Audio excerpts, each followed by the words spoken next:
Bom dia, meus queridos irmãos, que a graça e a paz de nosso Senhor e Salvador Jesus Cristo estejam sobre todos vocês. Nesta manhã de domingo, mais uma vez, vamos abrir a Palavra de Deus. Eu convido você a abrir no livro de Apocalipse, no capítulo 2. E nós vamos fazer a leitura do verso 12 até o verso 17, a carta de Jesus à igreja de Pérgamo. Assim diz a palavra de Deus. Ao anjo da igreja em Pérgamo, escreve: estas coisas diz aquele que tem a espada afiada de 2 gumes. Conheço o lugar em que habitas, onde está o trono de Satanás, e que conservas o meu nome e não negaste a minha fé ainda nos dias de Antipas, minha testemunha, meu fiel, o qual foi morto entre vós, onde Satanás habita. Tenho, todavia, contra ti algumas coisas, pois que tens aí os que sustentam a doutrina de Balaão, o qual ensinava a Balaque a armar ciladas diante dos filhos de Israel, para comerem as coisas sacrificadas aos ídolos e praticarem a prostituição. Outros sim, também tu tens os que da mesma forma sustentam a doutrina dos nicolaítas. Portanto, arrepende-te, e se não venho a ti sem demora, e contra eles pelejarei com a espada da minha boca. Quem tem ouvidos, ouça o que o Espírito diz às igrejas. Ao vencedor, dar-lhe-ei do maná escondido, bem como lhe darei uma pedrinha branca, e sobre essa pedrinha escrito um novo nome, o qual ninguém conhece, exceto aquele que o recebe. Graças a Deus pela leitura da sua palavra. Vamos orar? Deus Pai, Deus Filho e Deus Espírito Santo, do nascimento do sol até o ocaso, bendito seja o teu nome. Torre forte ao nome do Senhor, a qual o justo se acolhe e se sente seguro. Te damos graças pela semana que passou, te damos graças pela bênção desse novo dia, e nesta manhã, ao abrirmos a tua palavra, oramos para que tu nos visites, abras os nossos olhos e os nossos ouvidos para compreendermos a tua palavra. Perdoe de graça os nossos pecados, purifica-nos de toda injustiça, que nada nos impeça de compreender a tua palavra nesta manhã. Ajuda-me a entregar a mensagem, meus irmãos, a recebê-la. Eu oro assim, agradecido em nome de Jesus Cristo, a quem amamos, servimos e adoramos. Amém. Nesta manhã, quero falar a vocês sobre a carta de Jesus a Pérgamo. O livro do Apocalipse foi escrito para igrejas que estavam espalhadas na Ásia Menor e naquela época enfrentavam uma severa perseguição. O livro do Apocalipse transmite conforto, esperança e encorajamento àqueles crentes. Porque o livro diz claramente: Deus sabe, Deus ouve e Deus vê tudo o que se passa na terra. Deus sabe o sofrimento deles. Deus ouve as suas orações. Deus vê as suas lágrimas. E Ele promete a essas igrejas uma vitória final, porque vai haver um dia em que Ele mesmo vai vingar cada gota de sangue dos seus mártires. A carta ao Apocalipse, a carta de Jesus à igreja de Pérgamo, é uma carta muito especial. Primeiro porque Pérgamo era naquela época a maior cidade da Ásia Menor no primeiro século da era cristã. A cidade de Pérgamo foi construída num platô de uma elevação a mais ou menos 400 metros de altura, a 26 quilômetros de fronte do mar Egeu, onde hoje é a Turquia. Pérgamo foi fundada durante a ascensão do Império Grego, liderado por Alexandre o Grande. E no tempo de Alexandre, ali em Pérgamo, foram guardados os principais tesouros das conquistas dos gregos. Por isso, era uma cidade muito querida. A cidade cresceu tanto no terceiro século, sob a dinastia Atálida, que ela se tornou a capital do Império Pergameno, que durou aproximadamente 150 anos. Ela foi conquistada finalmente pelos romanos no final do segundo século, no ano de 133 a.C., e ela se tornou a capital política da Ásia Menor, chegando, segundo os historiadores, a ter cerca de 200 mil habitantes. Além de ser a capital política da Ásia Menor, de onde o imperador exercia o seu governo, Pérgamo acumulava outras riquezas bastante interessantes. Olha, primeiro, Pérgamo era uma cidade de grande cultura intelectual. Lá havia uma famosa biblioteca com cerca de 200 mil volumes, uma biblioteca tão grande que só perdia para a biblioteca de Alexandria, a principal biblioteca do mundo naquela época. Era nessa biblioteca de Pérgamo que acredita-se estavam as obras de Aristóteles. E por causa disso, Pérgamo atraía pesquisadores, escritores, poetas, historiadores de toda a parte do mundo. Por isso era muito fácil encontrar pessoas famosas e autoridades naquela cidade transitando. Para vocês terem uma ideia, por causa da produção dessa biblioteca, quando faltou o papiro era uma folha de planta aquática que, depois de processada, servia para escrever os livros. E essa folha de papiro vinha de Alexandria. Mas começou a faltar esse papiro.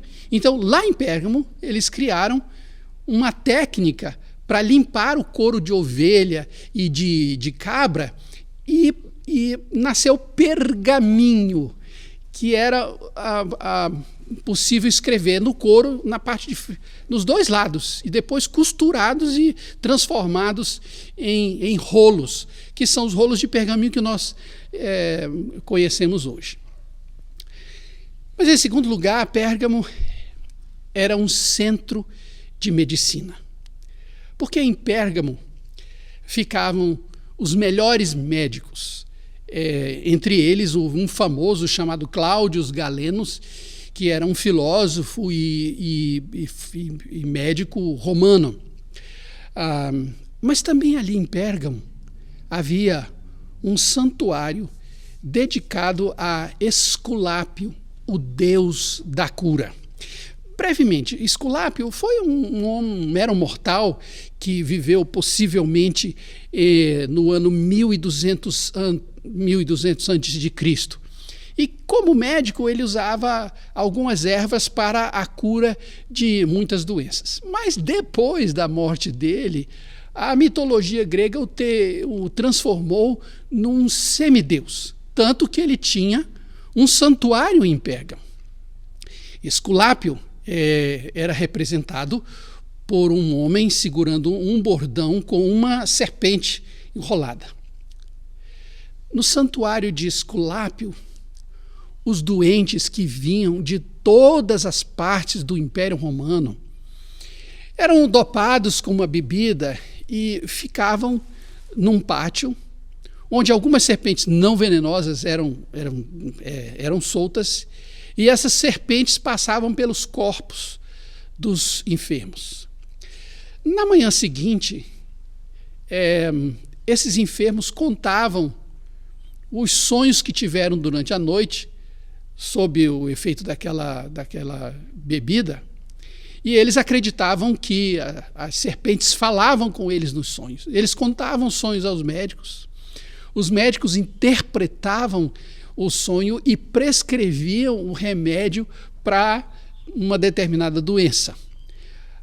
As pessoas que iam ali, que tomavam a medicação, eram instadas a fazer um molde de barro, né, a parte do corpo que foi curada era feito um molde e colocado lá como testemunho de que Esculápio havia feito aquela cura. Mas não só isso, Pérgamo era também um centro religioso onde o culto ao imperador era obrigatório. Você podia ter qualquer religião, desde que você confessasse que o imperador era Deus.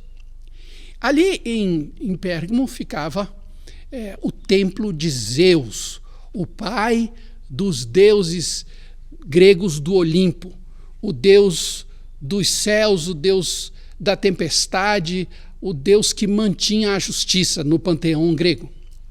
Na história, eles dizem que o Zeus supervisionava o universo e ele tinha a obediência de qualquer outro deus grego. E Zeus é representado justamente pelo relâmpago, pela águia, pelo carvalho e pelo touro. Os historiadores dizem que em Olímpia, na Grécia, por volta do V século, um escultor chamado Fídias esculpiu uma imagem, uma estátua de Zeus sentado no trono que chegava a 12 metros de altura segurando um cetro de ferro. Mas lá em Pérgamo, o altar de Zeus era uma colossal escadaria que dava acesso ao templo. Essa escadaria era cercada de esculturas que contavam a história da vitória de Zeus sobre os montes, sobre os gigantes, os deuses gigantes que habitavam na terra. Nesse sentido, Zeus era a materialização da blasfêmia diabólica de ser semelhante ao Altíssimo. Então é possível que a junção desses dois cultos, o culto a Zeus e o culto a Esculápio, seja a razão de Jesus nesta carta dizer que em Pérgamo estava o trono de Satanás. O trono de Zeus, conhecido como altar de Zeus, construído no segundo século a.C. por Eumênides durante a dinastia Atálida, foi finalmente escavado por um engenheiro alemão chamado Karl Humann em 1886. Ele desenterrou essas pedras e as transportou para Berlim Oriental.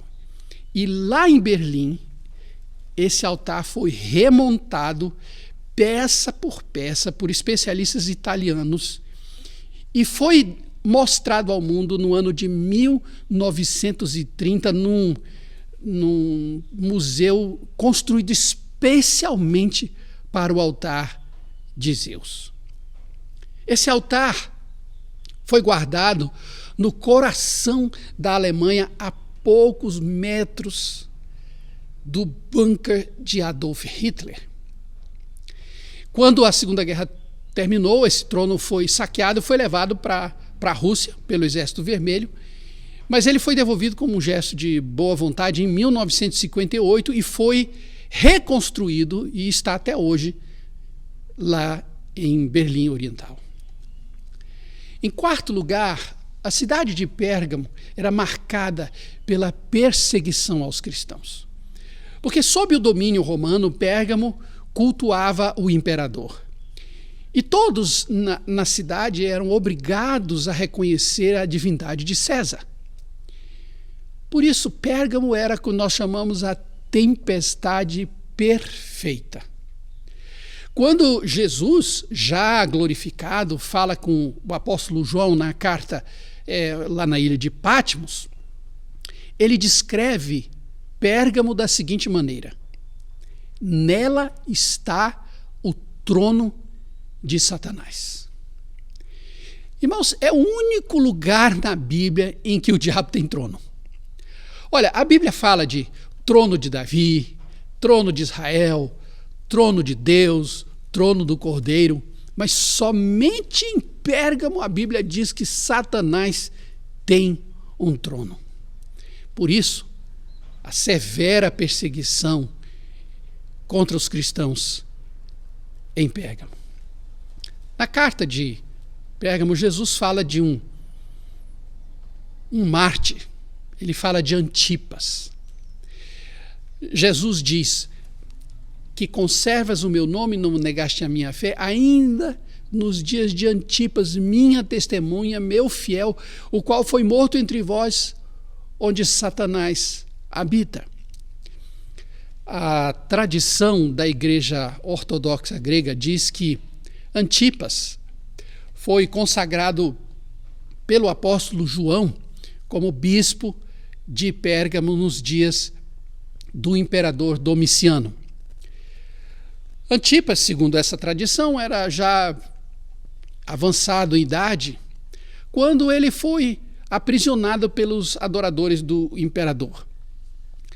E lá eles acusavam Antipas de perturbar a ordem. Mas como é que ele fazia isso? Eles diziam que os espíritos vieram até eles, os espíritos de Pérgamo, não podiam mais se manifestar porque Antipas os expulsava com as suas orações. E como Antipas se recusou a parar de orar e nem reconheceu a divindade do imperador, ele foi condenado a ser executado no altar de Zeus. Nesse altar havia um enorme touro de bronze. Lembre-se que o touro é um dos símbolos de Zeus. Esse touro era usado para assassinar os condenados. Eles eram amarrados e colocados na barriga do touro por uma abertura na parte de cima. E depois eles fechavam e acendiam um fogo embaixo do touro. E aos poucos, a vítima que estava ali era obrigada a buscar ar. E a única maneira de obter ar era por uma serpentina que ficava na boca do touro. E conforme a pessoa soprava para buscar o ar, essa serpentina emitia um som que dava a impressão que o touro estava vivo. Antipas foi martirizado no touro de Zeus, em frente ao trono de Satanás. Os tempos passaram. No ano de 262 depois de Cristo, houve um terremoto que praticamente destruiu a cidade de Pérgamo. Eventualmente ela foi tomada pelos persas no início do século VII. Depois vieram os bizantinos e reconstruíram as suas ruínas. Depois dos bizantinos vieram os árabes e que finalmente, no século XIV, depois dos árabes, ela foi tomada pelo Império Otomano. E em 1886, como eu já lhe disse, um alemão, um engenheiro chamado Karl Humann, desenterrou as pedras do altar de Zeus e as levou para Berlim. Lá em Berlim foi construído um museu especialmente para o altar de Zeus e foi inaugurado em 1930. E essa peça é orgulho dos alemães até hoje. Irmãos, os registros mostram que esse altar de Zeus teve uma profunda influência no pensamento de Adolf Hitler em estabelecer a raça alemã como a raça pura. Adolf Hitler queria dominar o mundo e ele contratou um homem chamado Albert Speer, que é o grande arquiteto do Terceiro Reich. Ele praticamente remodelou Berlim e vários edifícios e prédios foram construídos para demonstrar a grandeza do Império Germânico, e esses prédios foram inspirados na arquitetura do altar de Zeus. Pois bem, para essa igreja Jesus escreve uma carta. A pergunta é: por que é que Jesus escreve uma carta à igreja de Pérgamo. Bem, primeiramente porque ele amava a igreja de Pérgamo. Ele sabia quão arriscada era a vida dos cristãos onde Satanás habita. Mas ele não apenas viu a firmeza de fé de Antipas, do qual se sabe muito pouco, mas Jesus viu também naquela igreja duas heresias ameaçando aquela comunidade. Primeiro, ele fala da doutrina de Balaão. Se você se lembra, no capítulo 22 do livro de Números, registra que Balaque, que era o rei dos Moabitas, estava com medo de que os israelitas fizessem com eles o mesmo que fizeram com os amorreus. Então ele ficou sabendo da fama de Balaão, que Balaão era um grande profeta, e resolveu contratar Balaão para amaldiçoar Israel. Depois de 2 tentativas de suborno, finalmente Balaão aceitou a proposta. Lá já na terra de Moabe, 7 altares foram levantados e 7 sacrifícios foram oferecidos. Então Deus falou através de Balaão. E o que Deus falou é: como posso amaldiçoar a quem Deus não amaldiçoou? Como denunciar a quem o Senhor não denunciou? Então não deu nada certo, a maldição não veio. Então Balaque levou Balaão para um outro lugar, fez um sacrifício e pediu uma maldição sobre Israel. A maldição não veio. O que veio foi o seguinte: eis que para abençoar recebi ordem. Ele abençoou, não o posso revogar. Não viu iniquidade em Jacó. O Senhor, seu Deus, está com ele. Contra Jacó não vale encantamento nem adivinhação contra Israel. Gente, Balaque estava cuspindo fogo e levou Balaão para um outro lugar, na expectativa de que dessa vez a maldição viesse. Mas em vez de maldição, veio a seguinte: bendito os que te abençoarem e malditos os que te amaldiçoarem. Bom, Balaque viu que daquela boca não ia sair maldição nenhuma, então mandou Balaão embora e não deu nenhum centavo para ele. Mas então Balaque usou as suas profetisas. Ele treinou as mulheres mais bonitas, mais formosas do seu povo para atraírem os homens de Israel, para dar assim um rolê no shopping, sabe?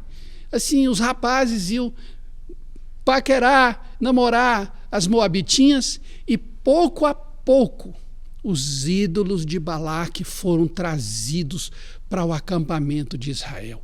E isso acendeu a ira de Deus.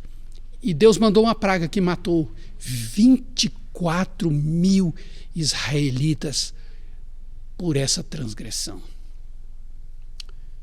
Mas o que é que tem isso a ver com a igreja de Pérgamo? Ora, é que em Pérgamo só havia uma maneira de prosperar.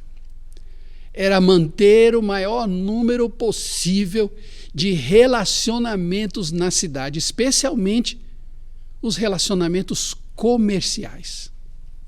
Olha, em Pérgamo, muitos dos melhores negócios eram acertados em jantares e festas. Só que esses encontros eram geralmente patrocinados por alguma divindade grega. Eles tinham de Deus para tudo quanto é jeito, tudo quanto é causa. Por exemplo, Afrodite, a deusa do amor; Ártemis, a deusa da caça; Ares, deus da guerra; Atena, a deusa da sabedoria; Dionísio, o deus do vinho. Dionísio tinha um palácio, esse deus tinha um templo. E as pessoas iam para lá para se divertir e beber. E não era difícil que no final de toda aquela bebedeira alguma coisa bem ruim acontecesse. Deméter é o deus da agricultura; Hefesto, o deus dos escultores e da tecnologia, Hestia, a deusa da maternidade. Então, havia Deus para tudo naquele lugar. E alguns membros da igreja de Pérgamo começaram a se adaptar à situação. Eles justificavam a presença deles nas festas, nos sacrifícios, nos jantares, onde parte da comida era primeiramente oferecida aos deuses. Eles justificavam a presença dele em nome dos negócios. Mas Jesus também fala dos nicolaítas. Gente, quem é essa gente? Olha, Nicolau de Antioquia foi um dos 7 diáconos eleitos pela igreja lá no livro de Atos, no capítulo 6. Esse Nicolau, ele se desviou da fé cristã e misturou o ensino dos apóstolos com uma heresia chamada gnosticismo e um liberalismo moral. Os gnósticos, eles se achavam superiores aos apóstolos, dizendo que eles recebiam revelação diretamente de Deus. Logo, com isso, a escritura não era necessária. Mas isso também levava a um liberalismo moral. A ideia básica é a seguinte: olha, o corpo vai para debaixo da terra mesmo. Então, enquanto você o tem, aproveite ao máximo e guarde a alma para Deus. E diante dessa circunstância, o Senhor Jesus escreve para aquela igreja dizendo: arrepende-te, arrepende-te, senão venho sem demora e contra eles pelejarei com a espada da minha boca. O arrependimento é a grande necessidade da igreja de Pérgamo. Eu aprendi que na língua grega há 2 palavras para o arrependimento. A primeira é metamelomai. Essa palavra expressa uma emoção, uma tristeza por alguma atitude tomada. Por exemplo, em Mateus 21, Jesus conta a história de um pai que pediu a 2 filhos para irem fazer um serviço. Um disse que ia, mas não foi. O outro disse que não foi, mas acabou indo.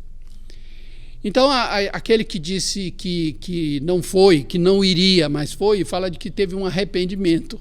Essa é a tristeza por não ter atendido o pedido do pai. Mas existe uma outra palavra, metanoel, é uma mudança de mentalidade, uma mudança de atitude. Assim como tiveram os ninivitas, que creram em Deus depois da mensagem de Jonas. Esse arrependimento é uma tristeza que produz uma mudança de atitude. Em 2 Coríntios, capítulo 7, o apóstolo Paulo diz: porque a tristeza, segundo Deus, produz arrependimento para a salvação, que a ninguém traz pesar, mas a tristeza do mundo produz morte. Jesus estava chamando a igreja de Pérgamo para lembrar a firmeza de fé de Antipas, que enquanto era queimado dentro do touro de Zeus, clamava, diz a história, pela igreja, pelos crentes de Pérgamo, clamava para que eles não desistissem, eles ficassem firmes. Jesus termina a carta de Pérgamo fazendo 2 promessas. Ele diz ao vencedor: dar-lhe-ei do maná escondido, bem como lhe darei uma pedrinha branca, e sobre essa pedrinha escrito um novo nome, o qual ninguém conhece, exceto aquele que o recebe. Durante a peregrinação no deserto, o maná era o único alimento que eles tinham. O maná era um grão do qual se fazia pão. E ele caía sobre o acampamento dos israelitas todo dia, de graça, exceto no sábado. Pois bem, eles comeram desse maná. Durante 40 anos, ninguém ficou doente naquele acampamento. As roupas não se envelheceram e os seus pés, gente, nem pé inchado eles tiveram. Mas Jesus disse: eu vou dar o maná. Não comam a comida sacrificada aos ídolos, porque eu vou dar para vocês o meu maná. Eu sou o pão da vida. Quem de mim se alimenta viverá eternamente. Mas Jesus também promete um novo nome, numa pedrinha branca. Na cidade de Pérgamo, o acesso à festa dos ídolos, dos cultos, aos grandes rituais. Você entrava se você tivesse um convite.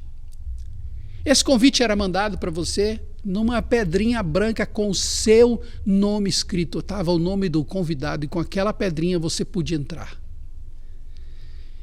Os romanos também tinham o costume de escrever o nome dos seus heróis de batalha nessas pedrinhas brancas. E Jesus, na carta a Pérgamo, ele diz que dará ao vencedor um novo nome. Um nome que revela a batalha que foi vencida por esse lutador.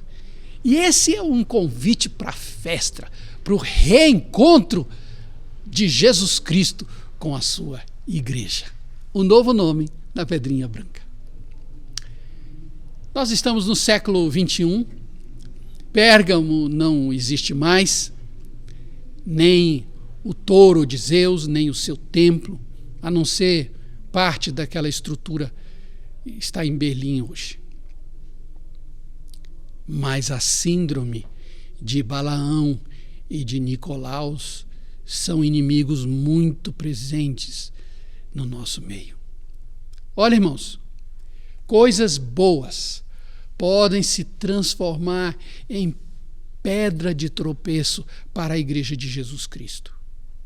Coisas boas, um encontro de louvor, um acampamento, uma comemoração, uma vigília, um evento muito simples, podem ser usados como porta para a entrada de muitos enganos.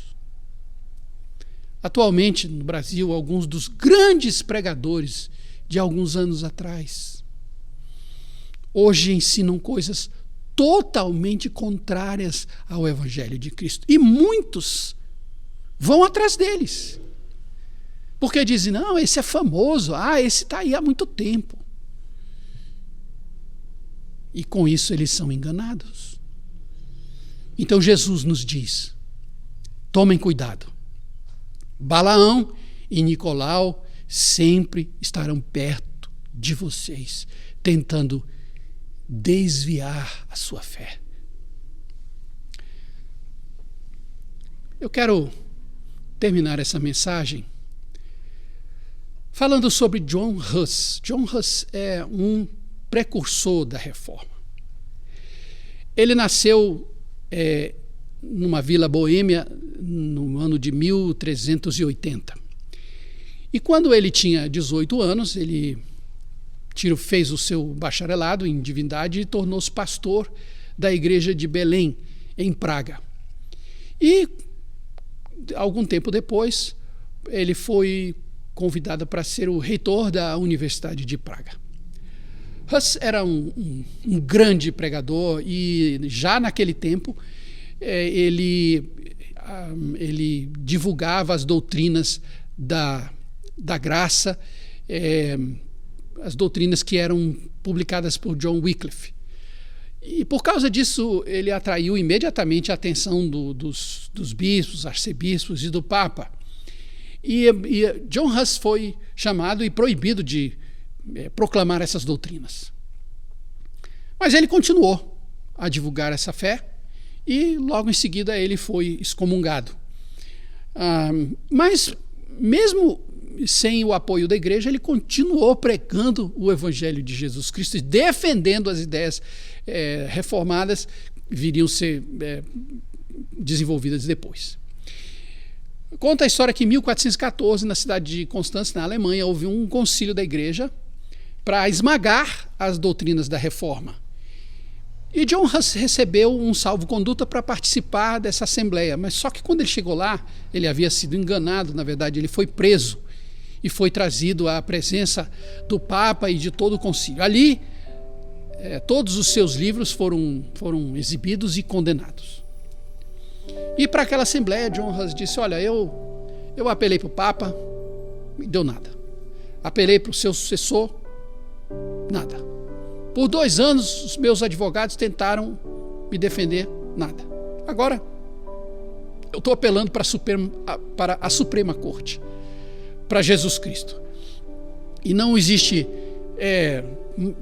melhor lugar para ir. Quando um juiz menor erra, um juiz maior conserta. E eu estou apelando para Jesus Cristo. Isso fez com que aquele concílio entrasse em polvorosa. Os bispos que estavam lá avançaram sobre John Huss, rasgaram sua roupa, deixaram praticamente nu e colocaram. Depois eles fizeram um chapéu de papelão com demônios pintados e escrito assim: Rei, esse é o rei dos hereges. Lá no meio daquela confusão, um bispo disse: Huss, encomendamos a tua alma ao diabo. Mas Huss olhou para ele e disse: mas eu a entrego nas mãos de Jesus Cristo, meu Senhor. E dali mesmo eles o levaram para uma praça, onde eles o acorrentaram numa estaca, onde ele deveria ser queimado até a morte. As autoridades presentes da igreja ordenaram para que ele renunciasse à sua fé. Mas John Huss corajosamente dizia: eu nunca preguei qualquer doutrina maligna. O que eu preguei com meus lábios, eu selo com o meu sangue. E virou-se para o carrasco e disse: você vai queimar um ganso. Porque a palavra Huss, é ganso. Ele falou: você vai queimar um ganso, mas daqui a 100 anos vocês vão ver nascer um cisne. E esse vocês não vão poder queimar e nem ferver. O fogo foi aceso e John Huss começou a cantar um hino. E cantou o mais alto que pôde. Até que o seu corpo foi totalmente envolvido pelas chamas. Os seus amigos depois tomaram os seus restos e as suas cinzas e jogaram no rio Reno. John Huss está entre aqueles que o livro de Hebreus diz: homens dos quais o mundo não era digno. 100 anos depois, na cidade de Wittenberg, no interior da Alemanha, o cisne veio. Chamava-se Martinho Lutero, afixando as suas 95 teses na porta da igreja de Wittenberg, iniciando ali um movimento da reforma protestante no século XVI, do qual nós somos herdeiros. Eu fiquei pensando, no dia em que John Huss morreu, eu fiquei pensando ele chegando nos portais eternos, e Antipas, chegando-se para ele, disse: bem-vindo, John. Ardeu, não foi? Ele disse: foi. Agora eu sei como que é. Mas agora você está em casa. Vamos comemorar. E esse é o lugar que nos espera. Nem olhos viram, nem ouvidos ouviram, e nem jamais penetrou em coração humano o que Deus tem preparado para aqueles que permaneceram fiéis. Ser fiel até a morte, e dar-te-ei a coroa da vida. Eu não sei qual é a prova a que nós seremos submetidos. Cedo ou tarde, a nossa lealdade, a nossa fidelidade a Jesus será posta à prova. Permita, Deus, que a graça dele nos acompanhe de tal maneira que estejamos firmes e prontos para nos unir àqueles que nos precederam, aqueles que vieram antes de nós e o que pregaram e vida selaram com o seu sangue. Vamos orar? Deus Pai, Deus Filho, Deus Espírito Santo, na manhã deste dia nós te agradecemos pela carta de Pérgamo. Somos todos desafiados a permanecermos firmes na nossa confissão de fé. Dá-nos a sabedoria de vermos o assédio de Balaão e Nicolau ao nosso lado. No nosso tempo eles também estão presentes, tentando nos desviar do nosso caminho, nos desviar da nossa confissão de fé. Concede-nos a firmeza, concede-nos a graça, a coragem de permanecer ao lado de Jesus Cristo, custe o que custar, porque vale a pena. Pelo seu sacrifício, pelo que Jesus passou e fez, pelo que ele sofreu por nós, ele é digno do nosso sacrifício.